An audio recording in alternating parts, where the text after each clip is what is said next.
ছাত্ৰ ছাত্ৰীসকল আজি আমাৰ পাঠৰ বিষয়বস্তু হৈছে বচন। তলত কেইটামান বাক্য আছে, তোমালোকে মন কৰাচোন। মই ছবি আঁকিছোঁ। আমি দুপৰীয়া সাঁতুৰিম। ছাত্ৰজন আহিছে। ছাত্ৰবিলাক বহিছে। কঁঠালটো পকিছে। কঁঠালবোৰ পকিছে। ইয়াত তোমালোকে ডাঙৰ ডাঙৰকৈ থকা শব্দকেইটালৈ মন কৰিছানে? মই, আমি, ছাত্ৰজন, ছাত্ৰবিলাক, কঁঠালটো, কঁঠালবোৰ। তেনেদৰে আৰু কেইটামান বাক্য চোৱা। তেওঁ এজন মানুহ। এইখন এখন কিতাপ। ফুলবোৰ জকমককৈ ফুলিছে। আকাশত তৰাবোৰ জিলিকি আছে। ইয়াত থকা ডাঙৰকৈ বল্ডত থকা এই শব্দকেইটালৈ চোৱা। এজন, এখন, ফুলবোৰ, তৰাবোৰ। এই শব্দবোৰ ডাঙৰ ডাঙৰকৈ দিয়া শব্দবোৰ কি হয় বাৰু? এই বাক্যকেইটাত তোমালোকে মন কৰা যে প্ৰথম আৰু দ্বিতীয় বাক্যত এজন আৰু এখন আদিয়ে এটাক বুজাইছে, আৰু তৃতীয় আৰু চতুৰ্থ বাক্যৰ ফুলবোৰ আৰু তৰাবোৰ শব্দই অধিক বা বহুত বুজাইছে। তেনেদৰে এই বাক্যকেইটাত মই আৰু ছাত্ৰজনে একোজন ব্যক্তিক বুজাইছে, আৰু তৃতীয় বাক্যটোত কঁঠালটোৱে এটা কঁঠালক বুজাইছে। তেনেদৰে আমি আৰু ছাত্ৰবিলাকে কেইবাজনো ছাত্ৰ বা কেইবাজনো মানুহৰ কথা কৈছে, আৰু কঁঠালবোৰ বুলি কওঁতে কেইবাটাও কঁঠালৰ কথা উল্লেখ কৰিছে। ওপৰৰ বাক্যকেইটাৰ পৰা আমি এটা কথা বুজি পালোঁ যে বচনবোৰ কাক বোলে? যাৰ দ্বাৰা কোনো প্ৰাণী বা বস্তুৰ সংখ্যা, পৰিমাণ আদি বুজাব পাৰি তাক বচন বোলা হয়। গতিকে তোমালোকক যদি প্ৰশ্ন সোধা হয় যে বচন বুলিলে কি বুজা, তেতিয়া তোমালোকে লিখিবা যে যাৰ দ্বাৰা কোনো প্ৰাণী বা বস্তুৰ সংখ্যা, পৰিমাণ আদি বুজাব পাৰি তাক বচন বোলে। এই বচন দুই ধৰণৰ হয়। এটা হ'ল একবচন আৰু এটা হ'ল বহুবচন। যেতিয়া এটা বস্তুক বুজায় তেতিয়া একবচন হয়। যেনে মই, ছাত্ৰজন, কঁঠালটো, এটা নাৰিকল, এজন মানুহ, এখন কিতাপ, এটা তিয়ঁহ। এনেদৰে যিকোনো এটা বস্তুৰ কথা যেতিয়া কোৱা হয় তেতিয়াহ'লে ইয়াক কয় একবচন। আৰু যেতিয়া দুটা বা অধিক বুজোৱা হয় তেতিয়াহ'লে তাক কোৱা হয় বহুবচন। যেনে আমি, ছাত্ৰবিলাক, কঁঠালবোৰ, দুটা নাৰিকল, 5খন কিতাপ, 7টা তিয়ঁহ। এনেদৰে কেইবাটাও বস্তুক যেতিয়া বুজোৱা হয় তাক কোৱা হয় বহুবচন।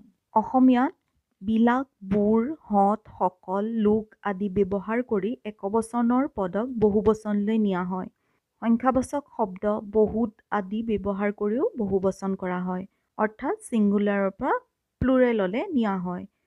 মখা, গণ, জাক, দল, থোক, থোপা, থুপি আদি সমষ্টি বুজাবলৈ ব্যৱহাৰ কৰা হয়। এনেদৰে অসমীয়াত একবচনক বহুবচন কৰাৰ কিছুমান নিয়ম আছে। সেই নিয়মসমূহ কি কি আমি চাওঁচোন আহা। প্ৰথমতে দেখা যায় বিলাক শব্দটো ব্যৱহাৰ কৰি একবচনক বহুবচনলৈ নিয়া হয়। যেনে মান্য অৰ্থত সাধাৰণতে মানুহ আদি প্ৰাণীবাচক শব্দৰ পাছত বিলাক যোগ দি বহুবচন কৰা হয়। উদাহৰণস্বৰূপে মানুহবিলাক, ল'ৰাবিলাক, ছোৱালীবিলাক, ছাত্ৰবিলাক, অসমীয়াবিলাক ইত্যাদি। কেতিয়াবা অপ্ৰাণীবাচক আৰু বস্তুবাচক বিশেষ্য পদৰ পাছতো বহুবচনত বিলাক ব্যৱহাৰ কৰা হয়। যেনে লঠঙা গছবিলাক থিয় হৈ আছে, ধানবিলাক গৰুৱে খাইছে, খালী ঘৰবিলাকে নীৰৱ বিননি তুলিছে। এনেদৰে দ্বিতীয়তে বুৰ শব্দটো লগাই একবচনক বহুবচনলৈ নিয়া হয়। প্ৰায়বোৰ সংজ্ঞা শব্দৰে পাছত বহুবচনত বুৰ ব্যৱহাৰ কৰা হয়। যেনে মানুহবোৰ, ল'ৰাবোৰ, চোৰবোৰ, গৰুবোৰ, হাঁহবোৰ, ফুলবোৰ ইত্যাদি। কেতিয়াবা বস্তুবাচক বিশেষ্যৰ পাছতো বহুবচনত বুৰ ব্যৱহাৰ কৰা হয়। যেনে পানীবোৰ, গাখীৰবোৰ, চেনিবোৰ, চাউলবোৰ ইত্যাদি। তৃতীয়তে হত শব্দটো লগাই একবচনক বহুবচন কৰা হয়। মানুহ বুজোৱা শব্দৰ পিছত তুচ্ছাৰ্থত বা অনাদৰত বহুবচনত ব্যৱহাৰ কৰা হয়। যেনে ল'ৰাহঁত, ইহঁত, সিহঁত, তহঁত, খৰিকটীয়াহঁত, কমাৰহঁত ইত্যাদি। মানুহক জীৱ-জন্তুৰ লগত তুলনা কৰিলে বহুবচনত হত ব্যৱহাৰ কৰা হয়। যেনে হেৰ' গৰুহঁত, নপঢ়ি হাই উৰুমিহে কৰিছ। হেৰৌ বান্দৰহঁত ধিটিঙালি কৰিছ কিয়? ইত্যাদি। আপোন বা নিজৰ লগত সম্বন্ধ বুজাবলৈ সম্ভ্ৰম বা গৌৰৱ অৰ্থটো হঁত বহুবচনত ব্যৱহাৰ কৰা হয়। যেনে দেউতাহঁত এইমাত্ৰ গুৱাহাটীৰ পৰা আহি পাইছে। আইতাহঁত ফুৰিবলৈ গৈছে। ভাইহঁত একতাই বল। ৰামহঁতৰ অৱস্থা জয় জয় ময় ময়। তেনেদৰে চতুৰ্থতে সকল শব্দটো লগাই একবচনক বহুবচন কৰা হয়।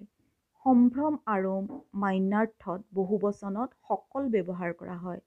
যেনে প্ৰভুসকল, সভাসদসকল, বন্ধুসকল, আইসকল, ভাইসকল, দেউতাসকল, তেখেতসকল, এখেতসকল, আপোনসকল ইত্যাদি। 5 নম্বৰতে লোক শব্দটো লগাই একবচনক বহুবচন কৰা হয়। সৰ্বনামৰ বহুবচনত লোক ব্যৱহাৰ কৰা হয়। যেনে তোমালোক, এওঁলোক, তেওঁলোক ইত্যাদি। 6 নম্বৰতে কেতিয়াবা বাক্য শুৱলা কৰিবৰ কাৰণে বিশেষণৰ দ্বিৰুক্তি কৰিও বহুবচন বুজোৱা হয়। যেনে সভাত ডাঙৰ ডাঙৰ মানুহৰ সমাৱেশ ঘটিছে। শাৰী শাৰী ফুল ফুলি বাগিচাখন জাতিষ্কাৰ হৈছে। সুন্দৰ সুন্দৰ ফুলেৰে ফুলনি ৰমক জমক হৈছে।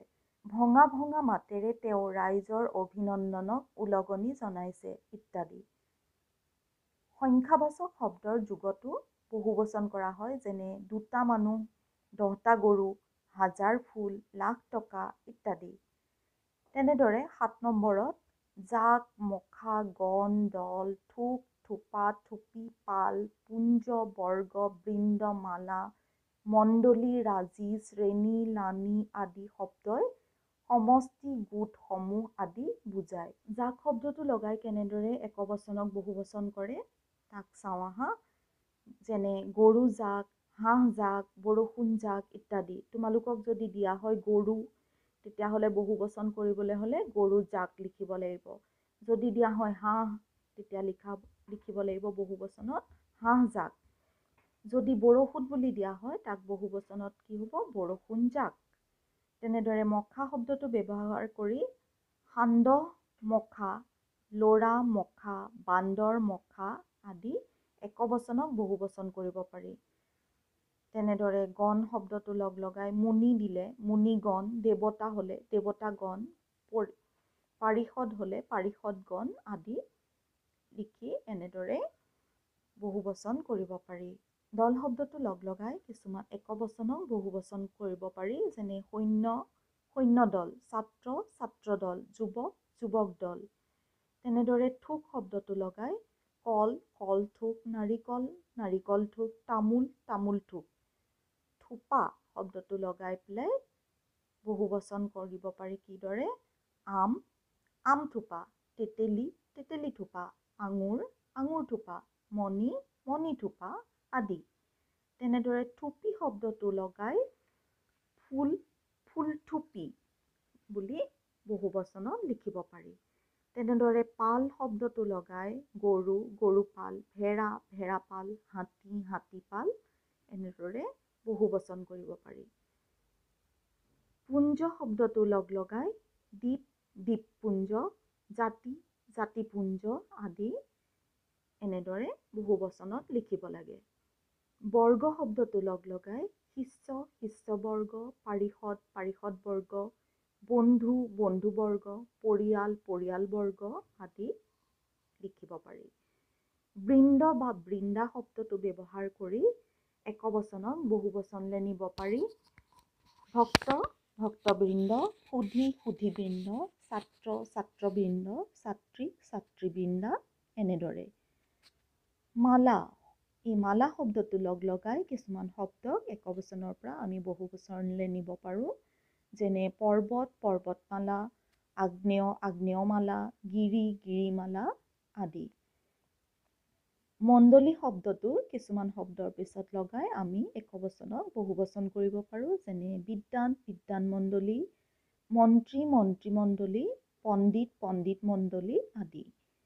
তেনেদৰে ৰাজি শব্দটো লগাই গ্ৰন্থ, গ্ৰন্থৰাজি, বৃক্ষ, বৃক্ষৰাজি, পুষ্প, পুষ্পৰাজি আদি আমি একবচনৰ পৰা বহুবচনলৈ নিব পাৰোঁ। শ্ৰেণী শব্দটো লগাই পৰ্বত পৰ্বত শ্ৰেণী, শাসক শাসক শ্ৰেণী, ব্যৱসায়ী ব্যৱসায়ী শ্ৰেণী আদি আমি বহুবচন কৰিব পাৰোঁ। লানি শব্দটো লগাই আমি কিদৰে একবচনক বহুবচন কৰিব পাৰোঁ চাওঁ আহা। বক্তৃতা বক্তৃতালানি, মাছ মাছলানি, সূত সূতলানি ইত্যাদি। এনেদৰে আমি অসমীয়া ভাষাত একবচনক বহুবচনলে অৰ্থাৎ ছিংগুলাৰটো প্লুৰেললৈ নিব পাৰোঁ। ছাত্ৰ ছাত্ৰীসকল, এতিয়া তোমালোকে নিশ্চয় ভালদৰে বুজি পাইছা একবচন মানে এটা আৰু এটাতকৈ অধিক, দুটা বা তাতোধিক যদি বুজোৱা হয় তেতিয়াহ'লে সেইটো বহুবচন বোলা হয়। ছাত্ৰ ছাত্ৰীসকল, তোমালোকক কেইটামান একবচনক বহুবচনলৈ নি দেখুওৱা হৈছে, তোমালোকে মন কৰাচোন। বিদ্যান বিদ্যান মণ্ডলী, এখেত এখেতসকল, গুৰু গুৰুবৃন্দ, গৰু গৰুপাল, গৰু জাক, গৰু মখা, গৰুবোৰ বা গৰুবিলাক, ইয়াৰ যিকোনো এটা লিখিলেও শুদ্ধ হ'ব। সুধি সুধীবৃন্দ, পৰ্বত পৰ্বতমালা, পৰ্বত শ্ৰেণী, পৰ্বত ৰাশি, এনেদৰে বিভিন্ন ধৰণে লিখিব পাৰি।